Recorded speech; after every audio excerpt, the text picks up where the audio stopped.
రేపు పొద్దున్న నడి రోడ్డు మీద నిలబడాల్సి వస్తుంది. అది భయం ఇక్కడ. రెండవది ఏంటంటే డబ్బులు ఉన్నోళ్ళు కూడా ఎక్కువ లేరు ఇక్కడ ఆంధ్ర. డబ్బులు రొటేషన్ లేదు, వ్యాపారాలు లేవు చేతిలో. ఇవి కూడా కారణం.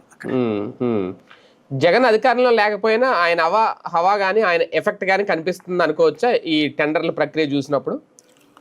హవా అనడానికి లేదు. ఇప్పుడు వీళ్ళు చేస్తున్న తప్పు వల్ల జరిగింది అది అంతే. ఇది చట్టబద్ధంగా ఉందనుకోండి, ఏ ప్రాబ్లం లేదు. ఇప్పుడు రేపు పొద్దున మెడికల్ కాలేజీలకి నిన్ననే నోటిఫికేషన్ ఇచ్చింది కేంద్ర ప్రభుత్వం. 250 కాలేజీ దీంతో పెట్టమని చెప్పేసి అంది. రాష్ట్రంలో నాకు తెలిసి 10-15 మంది పెడతారు మెడికల్ కాలేజీలు పర్మిషన్. 10-25 ఎకరాలు 50 ఎకరాలు ల్యాండ్ కావాలా, బిల్డింగ్ కట్టుకోవాలా. ఊరు చివరిని ఎక్కడో పెట్టుకుంటారు. ఇప్పుడు గుంటూరు దగ్గర కాటూరి ఉంటుంది, ఎక్కడో ఉంటుంది.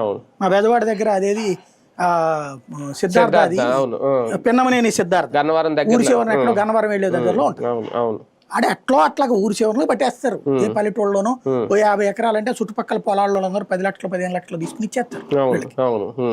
అట్లాంటి చోట పెట్టుకుంటారు వీళ్ళు. కానీ పెట్టుకునేసి దాన్ని పీపీపీ అనే ఒక ప్రక్రియ అద్భుతం అని చెప్తున్న చంద్రబాబు నాయుడు గారికి ఇది ఒక ఎదురు దెబ్బ తిన్నట్టు అనిపించిందా? దీన్ని రికవరీ చేసుకోవడం సాధ్యమా ఇప్పట్లో? పీపీపీ అనేటటువంటిది ప్రైవేటు కాదు అని చెప్పలేకపోతున్నారు. ఇప్పుడు సింపుల్ అండి, నాకు ఇచ్చేయమనండి కాలేజ్.